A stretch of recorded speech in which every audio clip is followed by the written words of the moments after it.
Quand tu parles avec des jeunes, parfois ils te disent, ah non, toi tu es un loser. Puisque toi tu abandonnes souvent. Il ne faut pas être un loser. Il ne faut pas être un loser. Quelles que soient les difficultés. Parfois il faut marcher à pied pour venir à l'église.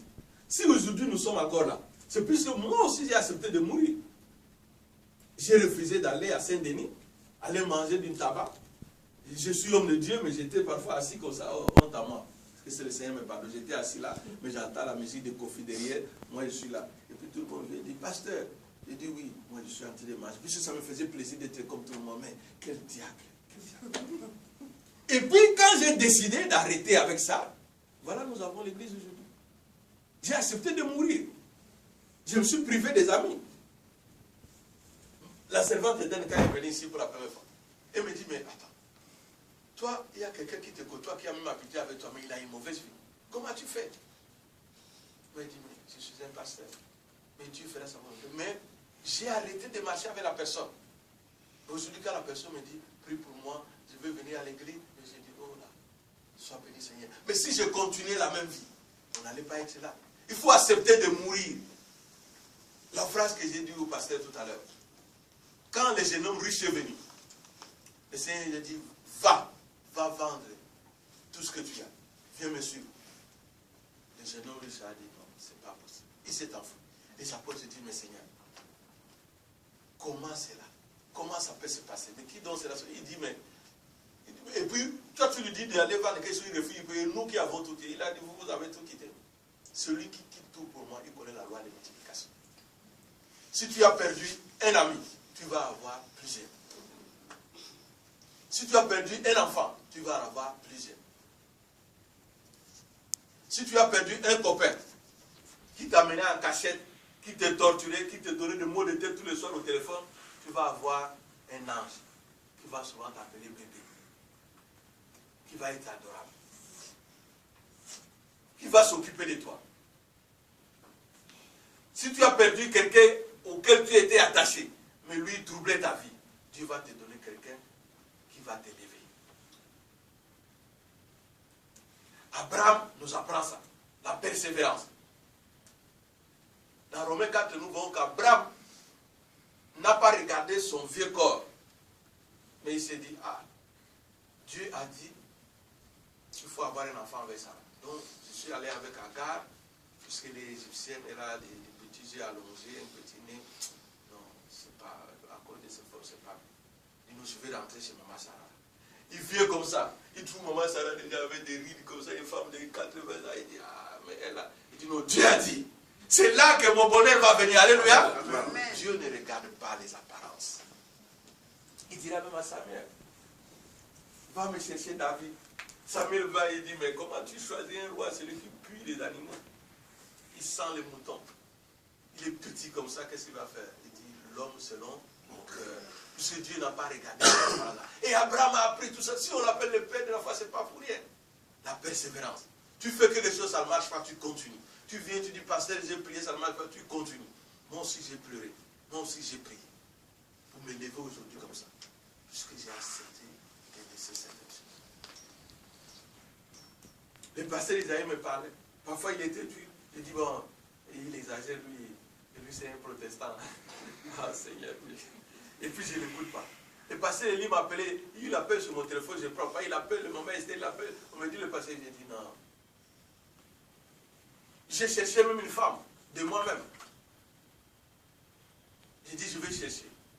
J'ai trouvé une fille, je suis venu avec elle ici. Ma mère s'est dit, non. Moi, elle dit, vous êtes contre, finalement, qu'est-ce que vous voulez? Je dois me marier. J'ai appelé le pasteur Esaïe. J'ai dit, mais je suis avec une fille. Il dit, j'ai prié, ce n'est pas ta femme. J'ai dit, non, pasteur Esaïe, peut-être il ne voit pas, il est jaloux. Je suis parti chez le pasteur Serge Bourgeois, c'est un Martiniquais. Il est à Bondy, au pont de Bondy. J'arrive, j'ai dit, pasteur, dès que j'entre comme ça, il dit, pasteur, tu es là, j'ai dit oui. Il me regarde comme ça, il dit, tu t'es mis avec une fille, c'est pas ta femme. C'est pas la bonté. J'ai dit, mais j'ai fui Esaïe, j'ai fui pasteur Elie, voilà à quoi je vais ici. Alléluia. Amen. Voilà à quoi je vais ici, qu'est-ce qu'il me raconte? Je suis entré, il dit non. Et puis pasteur Esaïe me dit, la vérité, la révélation, c'est dans la parole. Et comme c'est dans la parole, tu vas prier. J'ai commencé à prier, puis Dieu dit, il faut jeûner. J'ai fait un jeûne, 3 jours. Puis il m'a dit 6 jours. J'ai quitté 3 jours à 6 jours.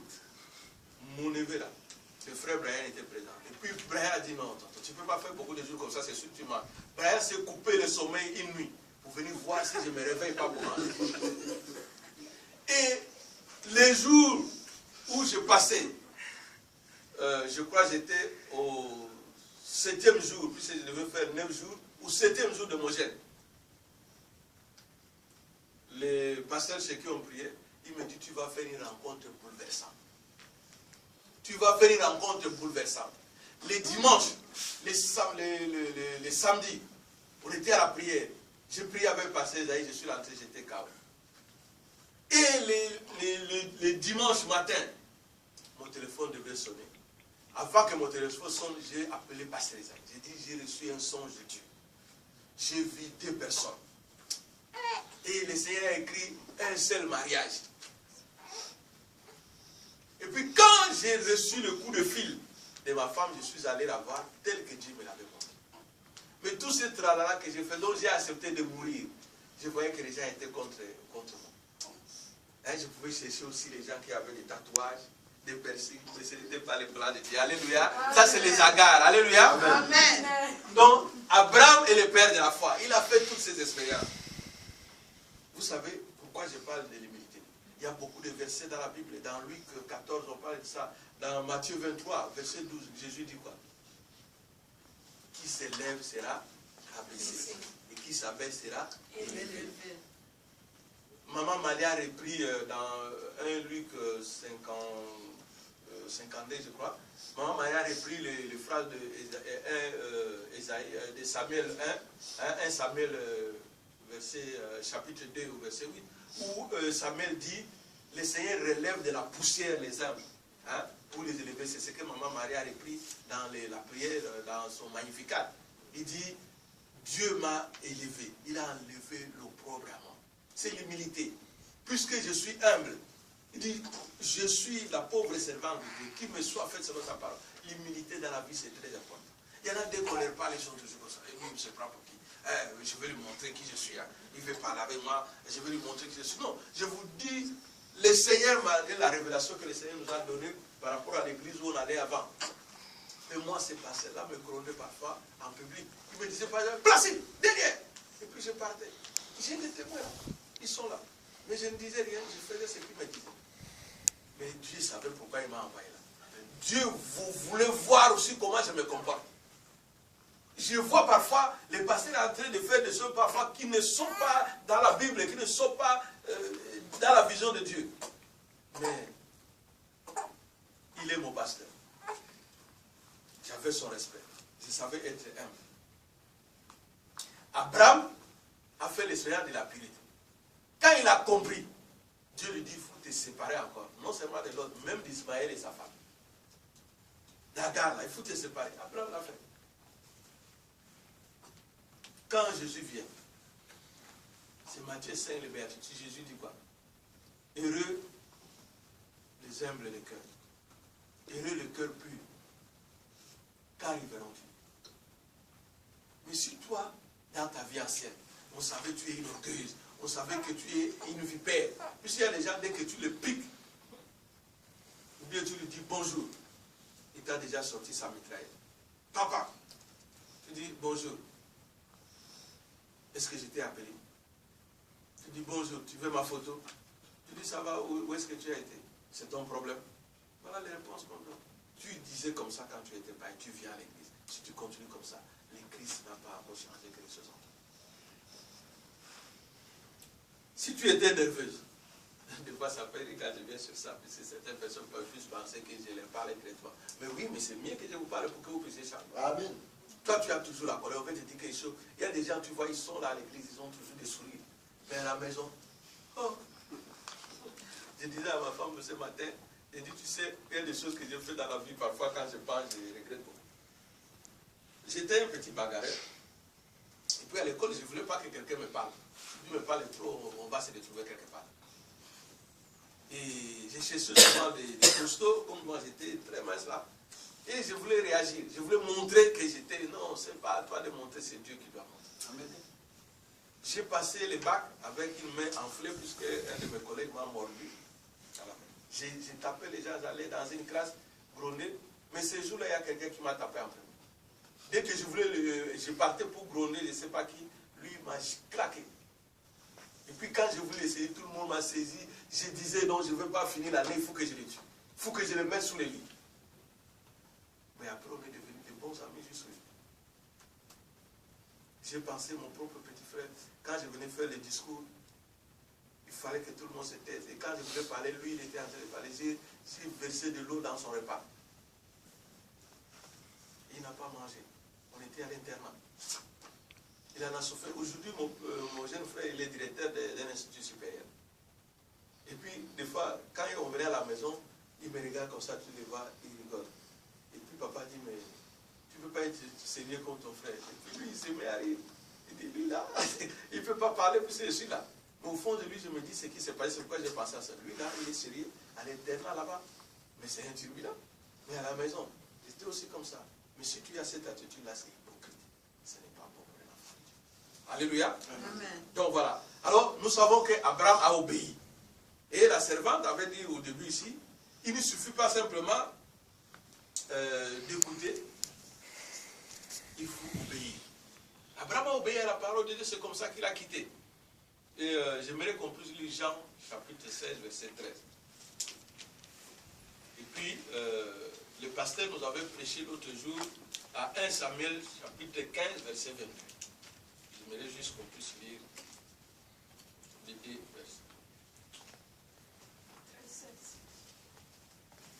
Oui. Chapitre 16, verset 13. Et puis 1 Samuel 15, verset 22.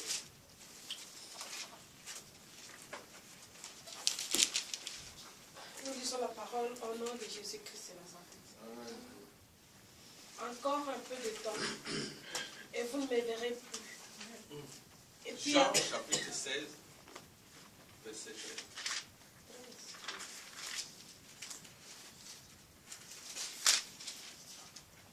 Jean, chapitre 16, verset 13. Quand le consolateur sera venu, l'esprit de vérité, il vous conduira dans toute la vérité, car il ne parlera pas. Quand le consolateur sera venu, l'esprit de quoi? De vérité. Il vous conduira dans toute la vérité. Dans toute la vérité. L'esprit de vérité vous conduira dans toute la vérité.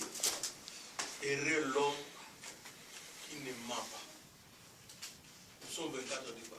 Qui séjourna à la montagne du Seigneur. L'homme au cœur pur, aux mains innocentes, qui ne met pas sa langue dans les mensonges. Oui, allez, c'est vrai. Car il ne parlera pas de lui-même, mais il dira tout ce qu'il aura entendu. Et il vous annoncera les choses à venir. Alléluia. Amen. Il vous annoncera les choses à venir. Je vous ai donné à tous les numéros de téléphone de Dieu ici. Jérémie chapitre 33, verset 3. Le Seigneur dit ceci. Invoque-moi, je te répondrai. Je te révélerai les choses cachées que le cœur de l'homme ne connaît pas. Dieu dira à Moïse, les choses cachées sont à moi. Il les révélait à mes enfants. Et Jésus vient dire, quand le consolateur viendra, l'esprit de vérité, il vous conduira dans toute la vérité. Il ne parlera pas de lui. Il parlera de vous. Mais, il vous annoncera les choses à venir. L'église ne peut pas marcher s'il n'y a pas la conduite du Saint-Esprit. Mais le pasteur a dit tout à l'heure, quand on a prié pour moi, l'église c'est nous. Nous aussi c'est l'église. Tu ne peux pas marcher et dire que tu es enfant de Dieu si tu n'obéis pas à Dieu. Et quel est ton GPS? Quelle est la voie qu'il y a dans ton GPS? Ton GPS c'est la parole de Dieu. Mais la voie qu'il y a dans ton GPS c'est le Saint-Esprit. C'est le Saint-Esprit qui va te dire, tournez à gauche, tournez à droite, n'allez pas chez Isaac, ne mangez pas telle chose. À ce moment-là, vous marchez bien. Mais assez souvent, nous nous opposons à cette voie des GPS. Tu viens comme ça, tu dis, ah, il faut que je passe là. Mais non, les GPS là, c'est comment? Regardez par exemple, pour venir ici à l'église. Vous venez en voiture, si vous venez là, vous montez sur cette rue-là. Mais c'est facile, vous arrivez. Mais c'est un sens interdit. Les GPS vont vous dire non, contournez. Vous allez dire, mais c'est trop loin, il faut que vous voulez entrer comme ça, il y a la police. Monsieur, Vous êtes dans les sens. Oh non, c'était parce que non. Vous êtes en infraction. Assez souvent, nous nous opposons au Saint-Esprit. Le Saint-Esprit te dit, ne côtoie plus telle personne. Mais toi, tu es là, ah bon, seulement aujourd'hui, et puis ça fait quoi? Et puis ça fait quoi? Ce n'est pas un langage des enfants de Dieu. Et puis ça fait quoi? Bon, bof, je vois bof, ce n'est pas bon. Plus tu vas dire bof, tu vas essayer. Plus tu essayes, il y a la police devant toi. Le diable, tu côtoies le trône du diable. Il va chercher par tous les moyens d'attraper. Nous nous opposons souvent au Saint-Esprit. Ne pas s'opposer au Saint-Esprit. Donc c'est le Saint-Esprit pour que, regardez Abraham. Quelqu'un vient, tu ne connais même pas la personne, tu entends une voix, il dit, j'ai vu ici à l'église. Des fois, on avait des jeunes filles ici. Il y en a qui ne viennent plus. Ils viennent et disent, pasteur, moi j'ai trouvé quelqu'un là, il est bien pour moi. Et puis je lui dis, il s'appelle quoi? Ou bien une prophétesse lui dit, non, celui-là, c'est pas la bonne personne. Et puis il fuit. Tu viens demander la volonté de Dieu, mais toi tu veux faire ta volonté. Comment tu vas régner? C'est le diable qui va régner sur toi. Regardez une chose simple. Nous avons la parole de Dieu. Dieu nous demande d'avoir la connaissance de sa parole. Nous sommes informés de la parole de Dieu. Il y en a qui l'écoutent à la télévision. Il y en a qui viennent à l'église. Il y en a qui lisent. On peut l'écouter, on peut lire, on peut... De toutes les informations possibles, on connaît la parole de Dieu. Mais Dieu demande simplement de ne pas connaître sa parole, de l'écouter. Dieu veut qu'on la mette en pratique. Mais en Dieu, il y a une autre chose. Il y a une autre chose. C'est que, généralement, on appelle en grec le rhéma. En Dieu, il y a autre chose, la révélation. Je vous donne un exemple. Je me dis, ah, il me faut un peu d'argent.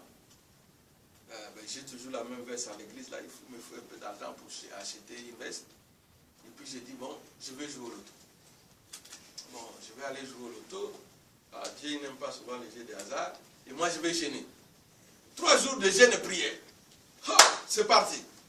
Je ne bois pas l'eau, tout ça. Frère, ça va? Oui, ça va. Jeûne et prière. Demain, je vais jouer au loto. Après 3 jours, est-ce que je vais gagner ce loto-là?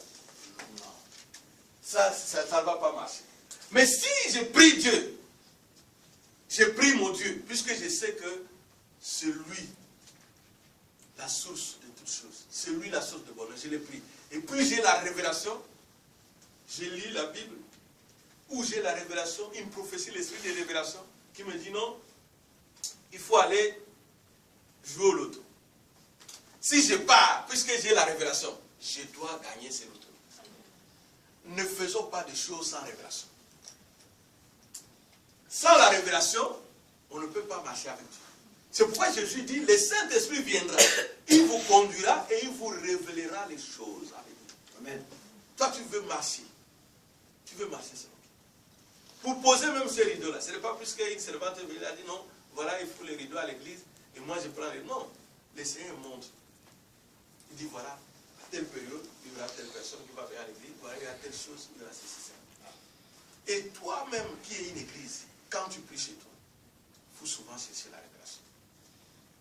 Puisque l'Esprit de Dieu, quand il vient avec la révélation, regardez, il prend un petit berger qui court derrière le mouton, il devient roi d'Israël, grand roi, et jusqu'aujourd'hui on parle de lui. C'est l'Esprit de Dieu qui transforme des hommes ordinaires aux hommes extraordinaires. C'est l'Esprit de Dieu qui transforme les femmes ordinaires en femmes extraordinaires. Ce n'est pas puisque tu es venu que le pasteur t'a imposé les mains, non. Ce n'est pas puisqu'on a dit non, maintenant à l'église, il y a un pasteur, il a l'onction, quand il prie avec sa voix, il fait trembler les démons. Que toi tu vas changer, non. Il faut que l'Esprit de Dieu te transforme. Amen. Alléluia. L'Esprit de quand tu pries, j'ai suivi les 2 servantes, soyez bénis et restez dans la révélation. Quand tu pries, demande à l'Esprit de Dieu de te transformer. Des fois, nous ne prions pas bien. On a des problèmes avec certaines personnes, même en famille. On veut que quelque chose change. On veut tous les jours, on lui parle, on crie, mais ça ne va pas marcher comme ça. Il faut demander au Saint-Esprit. Les bicarbonates, comme je vous ai dit l'autre jour. Le Saint-Esprit, c'est lui qui transforme. Et quand tu demandes le Saint-Esprit, il y a beaucoup d'écritures. Vous pouvez lire dans Romains 5, vous pouvez lire dans 1 Corinthiens 15, vous pouvez lire dans 1 Jean, au chapitre 2. Il parle toujours, vous avez vaincu et vous êtes des vainqueurs au nom de Jésus-Christ. C'est-à-dire, c'est en Christ qu'on devient vainqueur. Tu ne peux pas vivre si tu n'associes pas Jésus-Christ en toi. Jésus dit, je suis venu, je m'en vais. Mais le Saint-Esprit va demeurer en vous. Et si vous acceptez le Saint-Esprit, moi et mon Père, nous allons demeurer en nous. C'est-à-dire, quand vous avez le Saint-Esprit en vous, Christ il est en vous, il demeure en vous. L'apôtre Paul le dit dans le livre aux Colossiens, au verset 1 Corinthiens, verset 27, il dit Jésus-Christ en moi, espérant de la gloire. Les grands mystères que Dieu lui dit. Alors si Christ est en toi, donc tu dois régner. Puisqu'il dit, je vous ai élevé dans les lieux célestes. Il dit, ceux qui me suivront, qui vont tout laisser pour moi, ils vont régner avec moi. Ils vont juger les 12 tribus d'Israël. Et toi, tu ne veux rien laisser, mais tu viens à l'église. Tu te fâches même contre ton pasteur. Il y en a là, on a reçu encore le message, puisque Dieu nous avait montré, il y en a qui vont fuir l'église. Puisqu'on leur dit, arrêtez d'envoûter les gens. Il dit, non, nous, on ne va plus aller dans cette église. Mais comment toi, tu veux vivre, tu es content, tu envoûtes les gens, tu as des richesses, pendant qu'il y a des gens qui souffrent. Et quand on te dit, tu dis, non, je ne veux plus partir à l'église, là, puisque le pasteur fait, non, le pasteur ne dit que ce qui est dans la Bible. Marcher selon le Saint-Esprit. Alléluia. Amen. Alors, quand on marche selon la révélation, donc si Dieu, la servante a dit tout à l'heure dans Job 33, je vous précise le verset 14, Dieu parle tantôt d'une manière, tantôt d'une autre. Et le livre de Job dit, c'est nous qui ne prêtons pas attention. Puisque l'apôtre Paul dit, je prie pour vous. Comme moi je vous ai toujours dit, je prie pour vous pour que vous ayez l'esprit de révélation. Alors, vous avez la révélation, ça peut être dans votre son, ça peut être même à côté, ça peut être des fois... comme je vous dis souvent que madame est venue, elle est sortie, elle me dit, dès qu'on était, on m'a dit, elle était en train de se laver. Le Seigneur lui a parlé. Des fois, on regarde la télé, vous voyez, l'image change. Et puis vous avez un message de Dieu. Dieu parle tantôt d'une manière, tantôt d'une autre. Mais si toi, ta vie, tu n'es que dans les distractions. Tu vois, parce que si tu passes toute la journée à écouter, je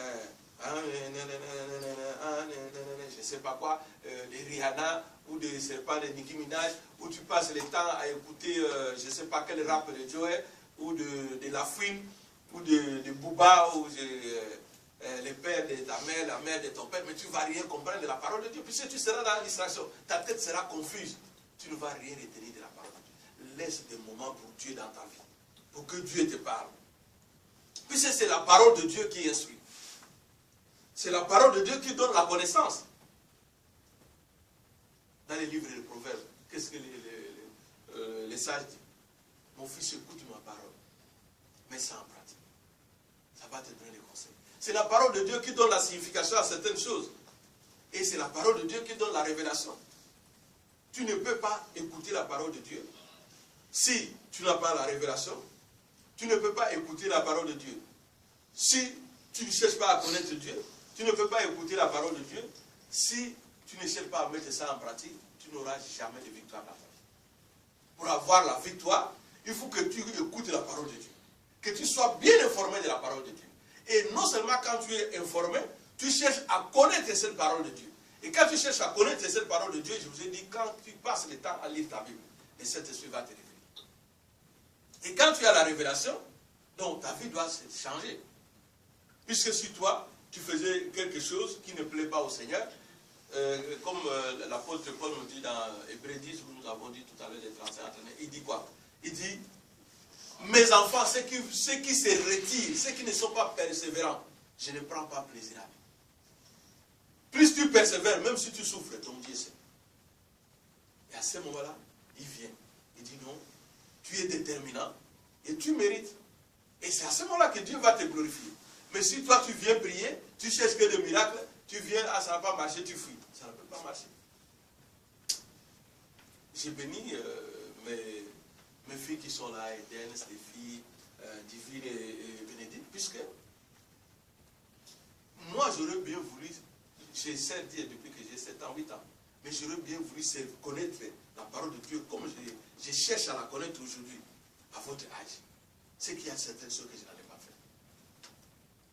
Puisque j'ai risqué beaucoup de choses dans ma vie, Dieu m'a épargné par sa grâce, mais pas à cause de moi. Si je me revois maintenant, je dis, mais je serais déjà mort. Amen. Alléluia. Amen. Alors, persévérer. Tenez bon, venir à l'église, c'est dur. Des fois, tu remarques bien, c'est le dimanche matin, puisque tu as dans ta tête, il n'y a pas école. C'est là que le sommeil devient profond. C'est là que le sommeil, tu vois ta couette, ça fuit même tes propres pieds, tu n'as pas envie de toucher l'autre pied, tu restes là. et si tu ne ronfles pas, c'est le dimanche matin que tu dois ronfler. Mais tu te dis, ouais, il y a un forceur là, il m'attend. Réveille-toi, viens à l'église. La parole de Dieu va te transformer. Et si tu es fille d'Abraham, et si tu es persévérant, tu vas être béni. Dieu n'abandonne jamais ce qu'il aime. Alors, toute information qu'on parle de Dieu, je disais, je retrace un peu ce qu'on a appris depuis le début de l'église. Les informations, il y en a plusieurs. Comme je dis tout à l'heure, on peut lire la Bible, puisque quand nous prenons un médicament, on se réfère aux notices. Parfois, on ne sait même pas à quoi c'est le médicament. On le prend, on se réfère aux notices. Parfois, on voit un appareil, on achète, et puis on ne sait pas comment l'utiliser. Et puis, on se réfère aux notices. Il y a la Bible à lire. Mais au-delà des notices, parfois même en famille, on a une vie, et puis il y a quelqu'un qui vient te dire, tu sais, Eden, c'est comme quand on a couché l'enfant. On apprend, bon, l'enfant est né, tout ça, c'est une autre maman qui vient te dire, ah, tu sais, quand tu arrives à telle période, que le bébé a ceci, tu fais. Ce n'est pas écrit à la maternité. Ce n'est pas écrit dans la Bible. C'est une information, c'est un secret qu'on te livre. Et la révélation de Dieu aussi, c'est pareil. Tu lis la Bible, tu sais, tu peux réciter les Écritures, tu peux aller à l'église, mais puisque tu es fréquent, le Saint-Esprit est fréquent, il va te dire quelque chose. Amen. Et ce matin, il a ces révélations-là à te faire. Alors, quand on entend la parole de Dieu, on a entendu d'un pasteur, voilà. Je vais lire par exemple, je dis, comme j'ai dit tout à l'heure, j'ai dit dans Matthieu 11.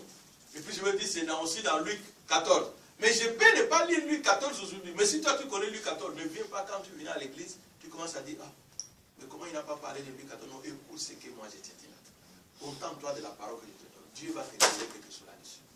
Ne viens pas avec les connaissances l'ivresse. La parole de Dieu. Dieu donne des révélations parfois. Pendant une heure que je parle, c'est seulement un mot que je veux sortir, ta vie va changer. Amen. Alléluia. Amen. Voilà. Alors, quand on lit, on écoute, ce que Dieu veut, c'est quoi? C'est que les servantes ont dit tout à l'heure au début de l'église. En Dieu, quand tu as une information, il faut chercher la connaissance. Il faut chercher la connaissance. L'apôtre Paul ne connaissait pas Jésus. Il a entendu parler de Jésus. Il était l'ennemi de Jésus. Il a arrêté ceux qui suivaient Jésus. Mais il a reçu la révélation. Il a encore prêché comme ceux qui avaient vécu avec Jésus. Il est venu même à Jérusalem, il a appris le mystère de la croix aux apôtres qui marchaient avec Jésus. Puis c'est pour eux, quand Jésus était mort, ils ont dit, mais lui, il nous a raconté beaucoup de choses, voilà comment il est mort. Il a échoué. Et puis le matin même, ils ont commencé, ils étaient là tous ensemble, si vous lisez Jean 21, Pierre qui dit aux autres, dit, bon, on fait quoi là? Le Christ est mort, et puis on a pris de vie. Bon, on va à la pêche. Et puis ils arrivent à la pêche, ils voient Jésus, ils ne le reconnaissent même pas. C'est-à-dire pour eux, ils étaient perdus. Mais l'apôtre Paul qui reçoit Jésus par révélation, hein, on n'a pas le temps pour lire ça dans Galates, dans Actes des Apôtres, chapitre 9, il reçoit la révélation. Qui est Jésus? Lui qui a appris des choses contraires, lui qui est un docteur de la loi, qui savait, mais il connaissait que Jésus la résurrection. Mais sa religion s'opposait à ça. Et puis il vient, il dit non, c'est Jésus-là que vous avez tué. C'est que vous considérez la croix comme un scandale, comme une honte. Mais c'est un mystère caché.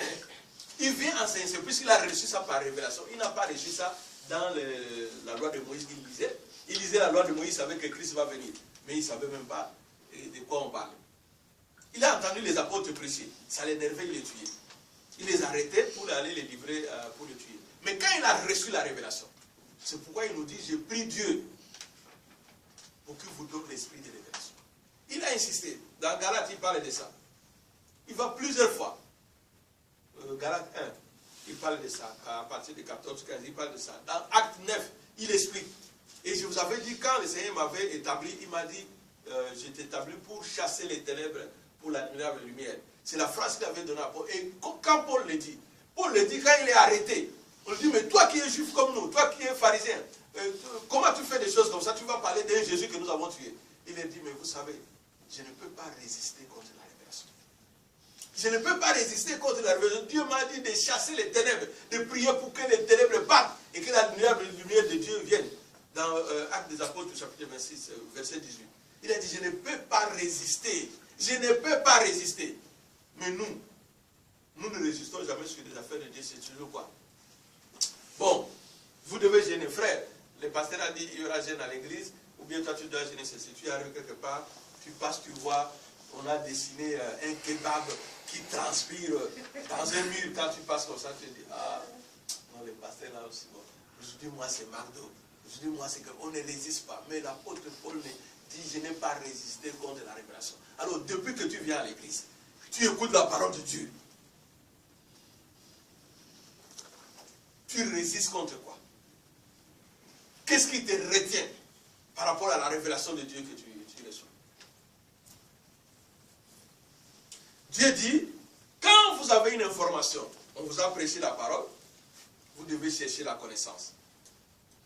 Et au début de l'église, si j'avais enseigné les 3 espèces de connaissances, j'avais utilisé même les termes grecs. C'est une période, je vous avais dit, qu'on distingue. Je ne parle pas de l'épistémie qui est l'information, je parle de connaissance. Alors, je vous avais dit qu'il y a la connaissance qu'on appelle l'épignoxis, et puis l'épignosco, et puis le gynesco. Donc, quand je parle de la connaissance, j'ai utilisé les termes grecs, excusez-moi. C'est plus que vous pouvez aussi entendre dans d'autres églises, vous allez dire, mais qu'est-ce que ça signifie? Quand on parle d'épignoxis, c'est une connaissance, connaître vraiment, connaître bien. C'est ce que Jésus disait. Jésus disait quoi? Nul ne connaît le Père que moi. Le Père me connaît, moi aussi je connais le Père. Ça, la connaissance là dans les traditions grecques, on parle de le Père épignoxis. Donc il parle de la connaissance épignoxis, il dit je connais très bien le Père. Et puis la connaissance épignosco, c'est quand on parle par exemple de la connaissance d'une personne, tu le connais par habitude, comme un homme et une femme. Il dit mais moi je connais ma femme. Et puis, comme moi, je peux aller acheter un saucisson, je vois ma fille, elle est triste, et puis j'achète un saucisson, je lui donne, je vois ma fille sourire. Et puis, je dis, je te connais très bien, arrête. C'est-à-dire, tu connais cette personne-là, tu connais ses habitudes, tu peux lui faire plaisir par rapport à ce qu'il sait. C'est comme la Bible dit dans Genèse, Adam connut sa femme, Ève, ils ont une ça c'est charnel, c'est dans les sens, ça c'est les pignoscopes. Mais la connaissance que Dieu demande aux chrétiens, que l'apôtre Paul demande, pour arriver à la transformation dont nous avons vu la fois passée dans Romains 12, de 1 à 2. Pour que la parole de Dieu te transforme.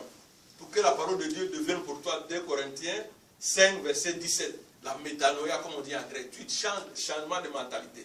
Tu changes. Tu marchais peut-être comme ça. Et puis maintenant tu pries, on te voit, tu es là comme ça. Tu étais parfois énervé tout le temps. Et puis maintenant tu parles doucement aux gens. Ça c'est la métanoïa. C'est-à-dire tu as changé ta mentalité. On te dit non, voilà, tu montes dans l'ascenseur, il faut écrire, salle nègre, salle arabe, et puis tu dis non, ça c'est pas bien. Tu as changé de mentalité. Tu ne peux plus faire les mêmes choses. Alléluia. Amen. Alors, c'est cette connaissance que Dieu nous demande, c'est la connaissance gynesco, c'est-à-dire cette connaissance qui pousse, qui donne l'envie, la soif d'aller vers. C'est-à-dire quand tu as une information sur dire, ah, il y a une église, oui, à l'église on a dit ceci, oui, le pasteur a dit, il faut lire tel verset. Il a dit, oui, vous voulez connaître, Paul parle de la révélation dans Galates, chapitre 1, de 14, il dit, ah oui, le pasteur a dit, moi je pars chercher. Et Dieu aime cette curiosité-là, les gynoscopes. Cette connaissance-là, ça dit, tu vas chercher. Tu cherches à connaître. C'est comme les savants font. Et Dieu veut ça pour la parole de Dieu. Quand tu as la connaissance gynoscope, ça dit, tu cherches. Puisque quand tu vas vers les gynoscopes, là, tu cherches cette connaissance-là, aller découvrir la parole de Dieu, il y a quelque chose qui va changer en toi. Regardez bien, quand vous lisez, vous ne lisez pas la parole de Dieu, vous avez lu. Mais dès que vous commencez à lire la parole de Dieu, votre vie change. Votre vie change. À mes filles de l'église, je les renvoie souvent les textes, je dis, bon, cette période tu lis Esther, cette période tu lis Ruth, cette période tu lis Naomi. Mais ces jours-ci, j'ai laissé, puisqu'il y en a qui ont des examens, des stages et tout. Mais n'attendez pas que les pasteurs vous envoient un texte. Faites cette curiosité-là. C'est ça que Dieu veut. Faites cette curiosité. Dieu veut cette connaissance, cette connaissance, c'est-à-dire avoir la soif, comme nous avons vu la fois passée, la soif de Dieu. David dit, mon âme a soif de toi. Avoir soif de Dieu, le besoin de savoir, le besoin de connaître la parole de Dieu. Et tu peux avoir ce besoin-là quand tu viens à l'église, quand tu poses la question à ton pasteur, aux anciens de l'église. Je vous ai dit, il n'y a pas que aux pasteurs que vous avez le numéro de pasteur, il faut le prendre. On a des pasteurs à l'église, on a les diacres, vous avez des questions, vous lui posez. On a des sœurs, des prophétesses. Vous leur posez des questions. Vous posez des questions, s'il y a quelque chose, on revient à la source de la vision de l'église pour qu'on ne sorte pas dans l'enseignement de l'église.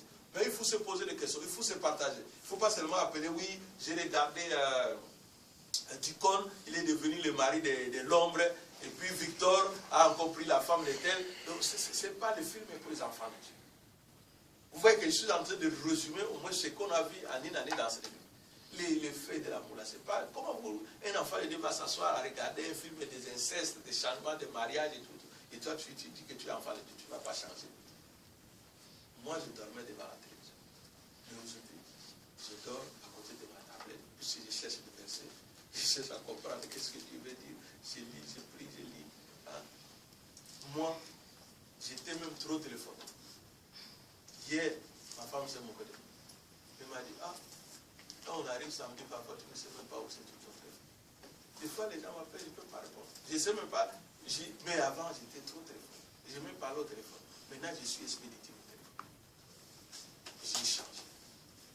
C'est plus que j'ai accepté d'échanger qu'aujourd'hui, nous sommes là. C'est plus que j'ai accepté d'échanger, c'est aujourd'hui que je partage la parole de Dieu. Mais si je n'avais pas accepté d'échanger, l'église n'allait pas continuer. J'ai accepté. J'ai accepté d'échanger. Je n'aimais pas de contradiction. Mais quand Dieu m'a établi, parce qu'il m'a dit, tu sais, à l'église, tout le monde ne va pas être pour toi. Il y a des gens qui vont te contredire. Et c'est ça être un pasteur. Toi, tu fais quoi? Tu t'étais. Alors que je savais me défendre. Je sais aussi parler. Et puis j'ai appris à me taire.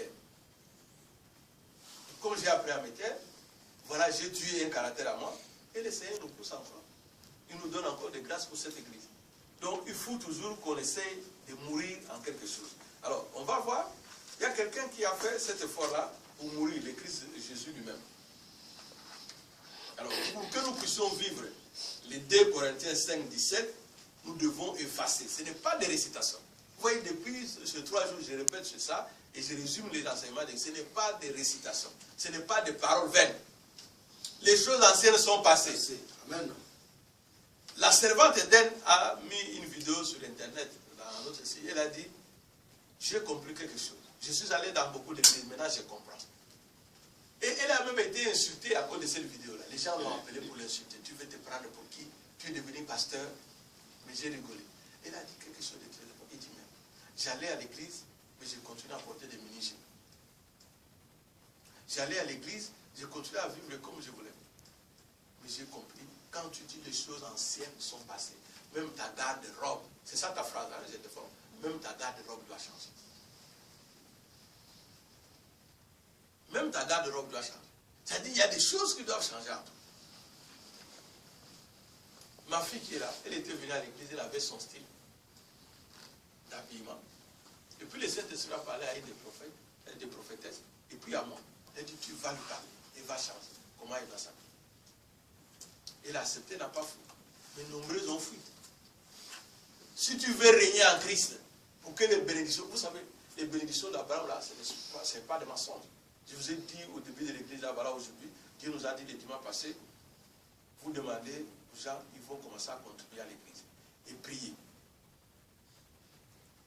La servante Eden a fait sa prière, il faut qu'on ait une caméra à l'église. Ce matin, vous avez vu qu'il y a un don de caméra à l'église. Nous avons commencé à prier. C'est ça le premier jour que nous avons servi les chèvres. Cet enfant. On l'avait juste tourné comme ça. Aujourd'hui, nous avons une chèvre. Aujourd'hui, nous avons une salle. Si quelqu'un entre, il va voir que c'est l'église. Puisque les gens continuent. Ce que Dieu dit, il ne ment pas. Dieu m'a dit, on ne devient pas pasteur sans femme. Et puis tu vas avoir un enfant. Aujourd'hui, nous fêtons une année de notre premier culte d'église. Et ça fait 1 mois que ma fille est. Amen. Ça, c'était petit. Il y a des témoignages que je vous dis, j'ai fait